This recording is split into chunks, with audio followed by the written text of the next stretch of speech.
tenemos que apegarnos a tres principios: no mentir, no robar y no traicionar. ¡Viva México! La farsa de Noboa, el show de la narcoembajada para tapar un fraude.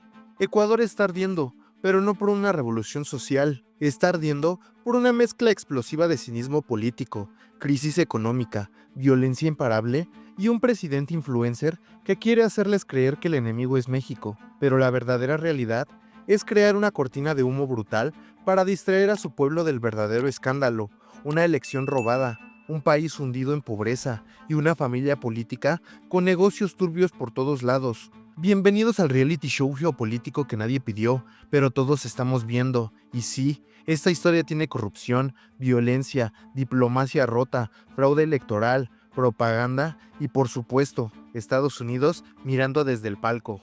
Daniel Noboa Sin es hijo del magnate Álvaro Noboa, uno de los empresarios más poderosos de Ecuador y eterno candidato presidencial. Su fortuna, basada principalmente en la industria bananera, ha estado marcada por denuncias de evasión de impuestos, prácticas laborales precarias y maniobras políticas. Daniel ganó la presidencia en 2023 en elecciones anticipadas, tras la crisis de gobernabilidad que dejó Guillermo Lasso. Su campaña fue simple: redes sociales, estética fresca, mensajes vacíos pero jóvenes. Un TikToker con traje que prometía lucha contra el crimen con mano dura, pero sin plan real. Y aunque ganó la presidencia, no ganó el poder, porque no tiene mayoría parlamentaria ni estructura sólida. Desde entonces, su gobierno ha dependido de show mediático tras show mediático. Ecuador atraviesa una de sus peores crisis en décadas. Más del 30% de la población vive en la pobreza, según el Instituto Nacional de Estadística y Censos. Unos 5.5 millones de ecuatorianos viven con menos de $3 al día. La pobreza extrema en Ecuador afecta a 1.9 millones de personas. La tasa de desempleo es de 4.3%, pero la informalidad supera el 51%. Jóvenes profesionales emigran por falta de oportunidades. La inflación acumulada en Ecuador en 2024 es del 4.1%. La deuda externa alcanza los 70.000 millones de dólares. La violencia está fuera de control. Desde el 2021, la violencia en Ecuador se disparó. Con Noboa se ha vuelto aún más brutal. En 2023, Ecuador cerró el año con 7.878 muertes violentas. El puerto de Guayaquil se convirtió en una de las ciudades más peligrosas de América Latina. Cárteles mexicanos, como el Cartel Jalisco Nueva Generación y Sinaloa, operan directamente en el país, aliándose con bandas locales de Ecuador, como los Choneros y los Lobos. La promesa de mano dura de Noboa ha significado militarización, estados de excepción y más violencia. No hay una política integral, solo represión desordenada y, mientras tanto, el Estado pierde territorio ante el crimen organizado. La familia del presidente no es ajena al escándalo. Álvaro Noboa ha sido acusado múltiples veces de delitos como la evasión fiscal, ya que su empresa debe millones en impuestos al Servicio de Rentas Internas, abusos laborales, ya que los trabajadores bananeros han denunciado condiciones infrahumanas, tráfico de influencias y uso del poder económico para comprar lealtades políticas. Además, investigaciones recientes vinculan a operadores cercanos a Daniel Noboa con contratos irregulares en sectores clave como la salud y la seguridad. ¿Y sabes qué es lo más irónico? Que mientras acusan a México de proteger a narcos, el entorno de Noboa está lleno de empresarios con vínculos con paraísos fiscales y lavado de dinero. El 5 de abril de 2024, la Policía Nacional de Ecuador entró por la fuerza en la Embajada de México en Quito para capturar a Jorge Glass, ex vicepresidente y asilado político, rompiendo puertas, agredieron al personal diplomático y violaron flagrantemente la Convención de Viena, que establece que los locales de la misión son inviolables. Los agentes de Estado receptor no podrán penetrar en ellos sin consentimiento del jefe de misión. Esto, de acuerdo al artículo 22 de la Convención de Viena sobre relaciones diplomáticas. México rompió relaciones de inmediato. Claudia Sheinbaum calificó el acto de barbarie y AMLO aseguró que lo ocurrido era un insulto a la soberanía. Glass había solicitado asilo, alegando persecución política, y México había aceptado. Ecuador decidió actuar como un estado forajido. Después del escándalo internacional, Noboa lanzó un comunicado acusando a México de proteger a criminales asociados al narcoterrorismo. Pruebas, ninguna. Objetivo, fabricar un enemigo externo para unir al país detrás del líder, el manual clásico del autoritarismo. Lo peor es que su gobierno pidió a Estados Unidos clasificar a ciertos grupos criminales como terroristas para justificar una guerra total dentro del país. Pero la gente no es tonta. Mientras Noboa monta shows patrióticos, la economía sigue cayendo, la inseguridad sube, el escándalo es una distracción para legitimar un fraude electoral o prolongar su poder a través de estados de excepción.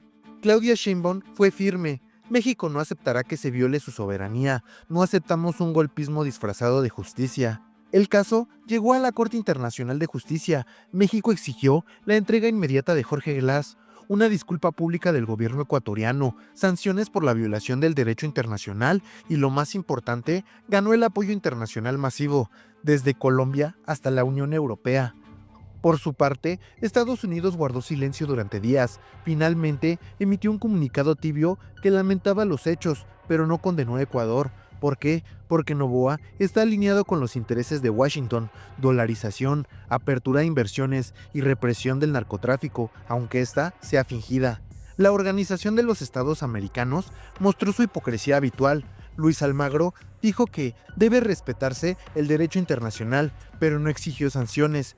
¿Por qué no actúa como en Bolivia o Venezuela? Porque el violador de tratados ahora es amigo del norte. Los medios internacionales mostraron su doble moral.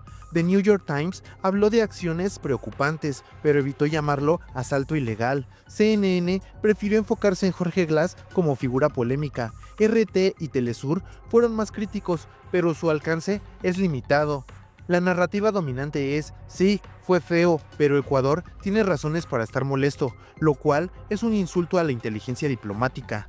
Recientemente, Daniel Noboa fue reelecto como presidente de Ecuador, a lo que la presidenta de México, Claudia Sheinbaum, cuestionó la legitimidad de este proceso electoral y afirmó que México no restablecerá relaciones diplomáticas con Ecuador mientras Noboa continúe en el poder. Además, el gobierno ecuatoriano emitió una alerta sobre presuntos planes de atentado contra el presidente Noboa, señalando la posible participación de sicarios mexicanos. México rechazó enérgicamente estas acusaciones, calificándolas de infundadas e irresponsables. Estos eventos han contribuido a una creciente tensión entre ambos países, sin señales claras de resolución en el corto plazo. La verdadera amenaza no es México, la amenaza es un presidente que quiere disfrazar su fracaso como patriotismo.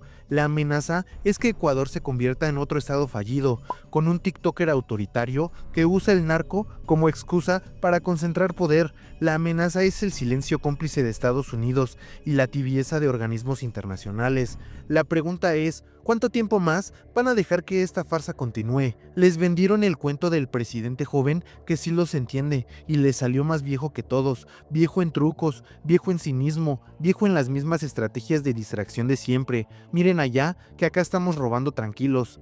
Les dijeron que México era un problema, pero el problema está en sus calles sin luz, en sus hospitales sin medicinas, en sus jóvenes que migran, porque en Ecuador los sueños no pagan el arriendo. Les dijeron que el enemigo es Jorge Glass, pero los verdaderos intocables siguen en trajes caros y cuentas en paraísos fiscales. Y mientras tanto, el pueblo de Ecuador, como siempre, mira el espectáculo con la esperanza de que esta vez sí sea distinto.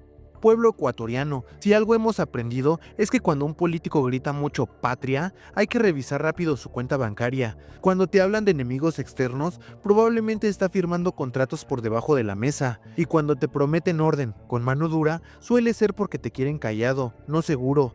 Así que, ya que ellos se toman todo esto como un show, hagámoslo también. No les demos más audiencia, no aplaudamos el circo, no repitamos el libreto. Porque si ellos actúan, nosotros, como pueblo, podemos ser los críticos. Y cuando un pueblo piensa, pregunta y no traga entero, ya no hay cortina de humo que lo salve. Si te gusta el contenido de este canal, no te olvides de suscribirte, dejar tu like, comentar y compartir para que nos ayudes a difundir esta información con más personas.